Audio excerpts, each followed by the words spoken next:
Hello, this is Dylan Moore with IRETA TV, now coming to you from an almost sunny Japan in my corner room while we're still in transition mode, getting our own place and finding my new place for an office. I wanted to talk about, as briefly as I can, some debt, national debt, some IRS, some taxes, some budget, some all this crazy drama that's happening. And I know I'm talking uphill. I know I'm pushing a very large boulder uphill on this, but I think this just needs to be said succinctly. Because we've, tariff, that was the other word I was missing in my list there. With the crazy tariff thing going on, right? Trump's putting the tariffs up. He's taking them away. He's talking about, we've got these trade surpluses, right?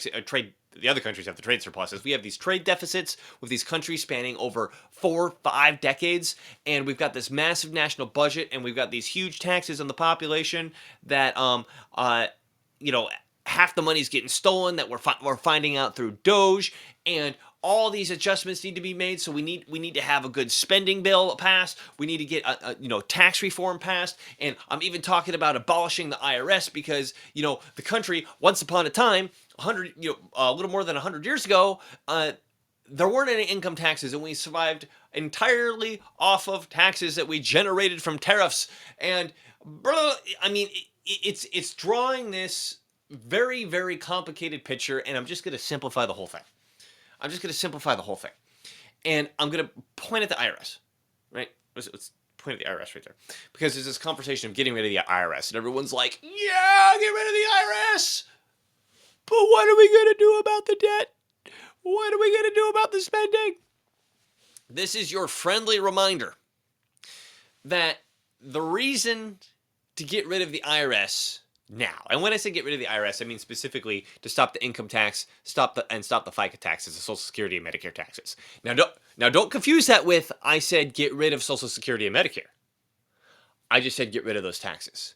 And the reason you want to get rid of those taxes, it has nothing to do with who owes who what.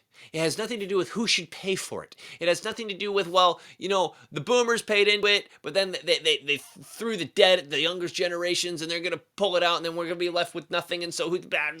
And then but the spending and that has nothing to do with any of that. The reason to get rid of those taxes is because they pay for absolutely nothing. The reason to get rid of those taxes is that they literally pay for nothing. Forget the tariffs, forget the debt, forget the deficit, forget who should be responsible for paying for what. Forget all that. Those are issues, and those issues should be addressed. But I'm telling you, this could be simplified because this specific issue could be separated. The reason to get rid of those taxes is they literally pay for nothing. How is that the case, Dylan? Where does the government get the money from if it doesn't create those taxes? Well, that is an excellent question. And if you're not new to this channel, you should already know the answer. But if you are new to this channel, the reason is because the government, and this applies to any government that has sovereign authority over its own currency, which is not every government on earth. Any government that has sovereign authority over its own currency, which the United States is one of them, and that means that they have the sole authority to create their own currency. If they don't create the currency first, where could it get taxed from? Right? Think about that, right? In the United States, you have United States dollars, and the government taxes United States dollars. However, how did the people get those United States dollars in the first place to get taxed if the government hadn't created them in the first place? And I know some of you think, oh my God, the Federal Reserve. We'll talk about that in a second. Just forget the Federal Reserve for a second. I'll come back to it. The way a monetary system works is that the money has to get created before it is taxed. The money has to get created before it is taxed. And that is exactly the way that our system works right now. You would never know it if you went to school. Right? Because we're taught that the government has to tax in order to spend. In reality, it has to spend in order to tax. And that means anytime the government spends anything, the amount of taxes it has brought in is completely irrelevant to the amount that it spends. There is no function where, okay, we took this tax money from this guy, we got it right here, let's run over here and put it down on this agency or this bureaucracy's table so they can go spend it over there. There is no function in the government that does that. Money is taken in, and I mean, if the bills are worn out, they're just physically destroyed. If they get paid with actual bills, money comes in, and that happens over here. And then when they spend money, they're just typing numbers into computers. I mean, Elon Musk has figured this out. Like, there's 15 computers where they just magically type numbers into accounts. Well, how else would it work? Where else is the money going to come from? How else does the money come into existence if it wasn't printed or typed into an account or stamped on a piece of metal or something by an authority that has the ability to do that? So, money spent by the government is always spent out of nowhere. It is always spent out of nowhere, and it is completely disconnected from that tax money that comes in. And that tax money that comes in, as far as the, in quotes, private sector is concerned, is destroyed. Right? Because, I mean, think about it. Think about it this way. Let's say you've got a, what's a good prop that I could use? A good prop around here. Here. My new fancy Japanese wallet that I have that's massive because the coins are actually worth keeping here in Japan.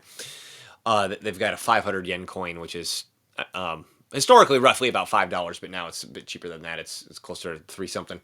But let's say I've got this magic wallet, and whenever I open it up, money comes out. If I am the authority to create money, and I've got my money creation apparatus here, and I take it out and I give it to you, and then I say, hey, okay, I gave you $100, you owe me $50 back in taxes. I take that $50 back. At that point, does it matter to you if I stick it back in my wallet or not? Does it matter to you if that money gets destroyed or if I use it again? No, because effectively, once the creator of the currency, because remember, I have no limit on my spending. I can pull money, as much money out of this wallet as I possibly would ever dream I would want to do. Does whether or not I keep the money you pay me back through taxes or I destroy it change my ability to continue pulling money out of this wallet? No. So in terms of what exactly the government does, like if it sits in this account or that account, or they type this number over here, they type that number over there, it's completely disconnected from their ability to spend. It's completely disconnected from their ability to spend. So, yeah, and I know about the inflation, depending on how long I want to make this video, I'll mention something about that too. We've addressed inflation a ton in the past. But the reason to get rid of the IRS is because the only way that the government has ever been able to spend money is to spend it into existence. It has nothing to do with the taxes that they pull in. Now, asterisk on that, of course, if you're on something like a gold standard, the money itself isn't gold, but there is an artificial limit based on the government. If they say, well, we have our own internal arbitrary rule that says when we create money, it has to be stamped on this commodity, and this commodity is naturally scarce, and so we need that commodity in order to create the money. Yes, that's naturally limiting. We're not in that world anymore. And even when we were in that world, whenever the government wanted to spend more money than the commodity that it had, it just devalued the commodity. Or it changed the reserve rate, right? Where it was, okay, for every dollar that's created by the bank, $3 that's created by the banking system, we have to have $1 in reserve in gold in the banking system. Oh, it's World War I. We're going to change that ratio to 10 to 1 instead of 3 to 1 because we need to go to war and blow everything up, right? So that limit only applies when the government actually can do something useful with it. When they need to kill everybody and go to war, then magically that limit just vanishes. So the emphasis that I want to make here is even if you're limiting your currency creation by a real commodity, it's still an arbitrary and artificial limit because the people who created that limit, it's with an arbitrary and artificial rule that they can arbitrarily change at any time. So On that level, there is a reason to collect taxes, but on that level, there's no reason to collect taxes because it doesn't pay for anything at the federal level. And I understand, like, I mean, with, Donald Trump's team or conservative anybody, they really don't get this. They really, really don't get this. And I mean, I was included in this. They're stuck in a paradigm where you have to tax in order to spend. And because I have to balance my budget, the government should balance its budget. That only logically makes sense. And if it's true that you have to tax in order to spend, then yeah, that would be true. But it's not. You have to spend in order to tax. And before someone jumps up and down and says, "Oh, but the Federal Reserve is a private organization that the government should be creating its own money, but it doesn't. And it charges interest." I mean, I've done. Go look up my video that I did called "Sorry Guys, but the Federal Reserve isn't private." I mean, I think it's a coup de grace the information that I put together on that video, showing that the Federal Reserve is very, very much a government organization by far. No, there's not even a question about it. But even if you think that the Federal Reserve is private, all you got to do is go into its financial reports, its profit and losses, and you'll find out that 98% of the profits of the Federal Reserve get paid to the U.S. Treasury. I'll say that again. 98%, and I think it was actually 99.5 in the last quarter, but typically 98% of the profits generated by the Federal Reserve get paid to the U.S. Treasury as part of the government. Now, is it dorky? Does it need to be? Could it be set up better? Do we actually need a system that works like that? I mean, that's not the conversation. Probably not. I mean, it's probably a way better way to set things up. I'm not talking about the way it could be. I'm talking about right now the way that the Federal Reserve System is set up and the way that it relates to the U.S. Treasury right now is they're both government. They are completely both government, and the money, the profit, all the interest that we have to pay on the national debt, it goes straight to the U.S. Treasury. Now, before someone corrects me on that, yes, it's only the amount that the Federal Reserve holds. Obviously, if you hold a treasury bill or the government of China holds a treasury bill or whatever, that interest payment goes to them. But still, it doesn't matter because those interest payments, it's not like you have to collect the taxes in order to pay for them. It's literally just numbers being marked up in a computer.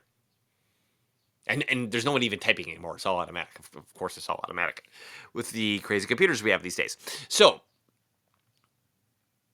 the reason to get rid of the IRS, we don't have to have a conversation of like, how are we going to reduce the spending? Ah! And I am for, I mean, don't get me wrong, I am for reducing the size of government, right? But these two things can be taken in different steps, right? The issues can be addressed one by one. We could just get rid of these taxes and not have any problem, because if you're worried about inflation, I should probably post a show by Mike Norman. He's a guy who does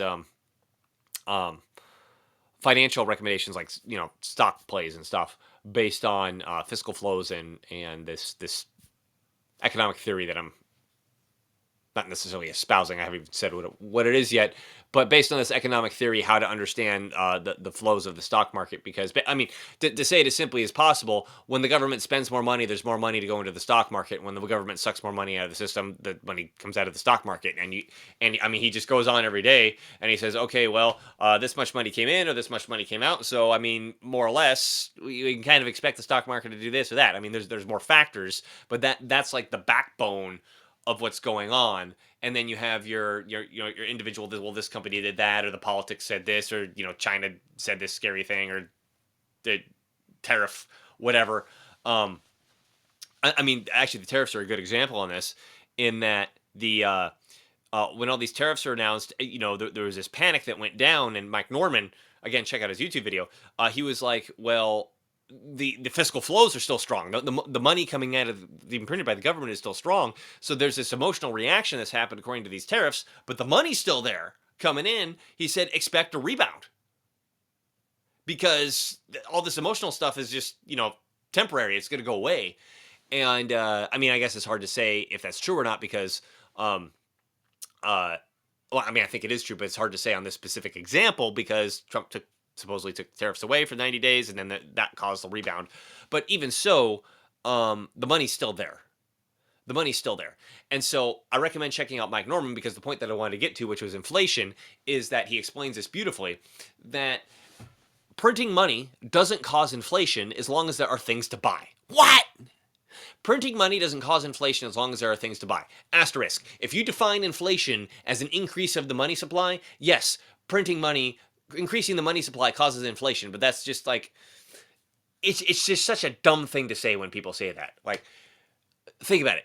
If the definition of inflation is increasing the money supply, and then you turn around and say increasing the money supply causes inflation, you just said increasing the money supply causes an increase in the money supply. No shit, Sherlock, right? I'm talking about needing more money to buy the same thing. That's the sort of inflation I'm talking about. More money to buy the same thing. So printing money, the government printing money, doesn't necessarily cause inflation, because as long as there are things to buy in the economy, there's nothing to inflate. Right? So the government says, okay, here's $100 billion that goes into the whatever, and now the economy has $100 billion more to work with. The economy then goes, hey, we need to make more goods and services in order to fulfill, the needs of what what's that $100 billion, did I say million, billion, whatever, is getting spent on. And if that's a little bit too high level, just think of it this way: if you go to a grocery store, all this shelves are stocked, right? If somebody walks in, let's say we're looking at one aisle with one item, and there's 20 items of the same item there. If 10 people come in and buy one of those items each, so they buy 10 of the items and there's 10 left, does the price increase? No, it's still the same price. It's on the shelf. If 15 people come in instead of 10, does the price go up? No, why wouldn't it? There's the price on the shelf, and there's a number of things on the shelf, and why would the price go up? Well, wait, you just inflated the amount of money by 50%. Why didn't the price go up? Because there's still goods for sale. So until all of them are sold, so if 21 people come in, if 22 people come in, if 23 people come in, and there's 20 of them there, I'm not saying it happens this way, but theoretically you're in a place where now you've got multiple, you got 22, 23, 24, 25 people trying to buy 20 goods. You're in a situation where now those goods could get bid up. I'm the 21st person. Hey, I know you were gonna buy that thing, or I guess you're talking to the store. Hey, store, I know you want to sell it to that guy for $10, but I'll pay you 20. Because I want that thing more. And the other guy goes, I'll pay 30 because I really want it so bad. And then, yes, you can see it in auction style sort of situation. But as long as there are things to buy, increasing the amount of money doesn't increase the prices. Well, what does increase the prices? Other show, I mean, maybe we can make another one in the future, but try and keep this one short. Other show, that's the basic idea. Go check out Mike Norman to get more of like practical use on, what exactly is happening with the stock market between tariffs and spending and taxation and all that sort of thing. But again, coming back to it, if you got rid of the IRS, you got rid of income tax, you got rid of the Social Security and Medicare taxes, and the national deficit, in quotes, went skyrocketing, and the deficit went skyrocketing, you could still pay for everything, and you wouldn't see the crazy inflation that everybody would predict. You wouldn't see the crazy inflation that everyone would predict unless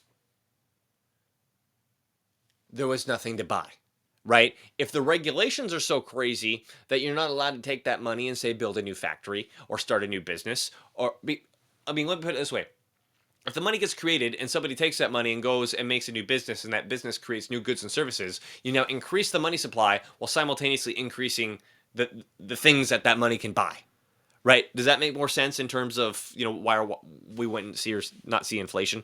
And then also, more importantly, I can't remember the source that I'd heard this from, but I think this is pretty consistently understood, is that there's the money supply that the government creates, and then there's also the money supply that the banking system creates. And the money supply that the banking system creates is something like 97% of the money in existence, and the money supply that the government creates is like 3%. So when we're talking about the, oh, if we increase the spending to trillion, and that's twice as much as it was 10 years ago. That, remember, this is like 3% of the total money supply that we're talking about. And before someone says, but the fractional reserve lending is going to increase the amount of money that the banking system is able to put out. Sorry, fractional reserve banking is bullshit. Go check out Richard Werner. He goes over this in detail. He's the only person who's ever done a scientific test to figure out, he's the only guy who's ever done a test to figure out how money is created and through the banking system. And it's not through the fractional reserve system. There's no such thing as a fractional reserve system. The amount of money in reserves is not a limiting factor to the amount of money that the banking system can create. If that were true, Canada would have hyperinflated already because they have a 0% reserve in their system, in their banking system. Okay? All this economic crap that you've been taught is crap. Just get rid of the IRS. Just get rid of these federal income taxes. Get rid of the Social Security tax and the Medicare tax and change nothing about the spending. There's things I want to change about the spending. I meant in connection with this. You could just take it on its own and get rid of it and change nothing about all the services that the government provides, and we'd still be totally fine with a lot more money in our pockets. If you don't believe me, subscribe and check out more of our stuff because we talk about this all the time. This has been Dylan Moore with IRETA TV, which you can check out at ireta.tv, on YouTube, on Rumble, on BitChute, and on Odyssey. Thank you for watching. We'll see you next time.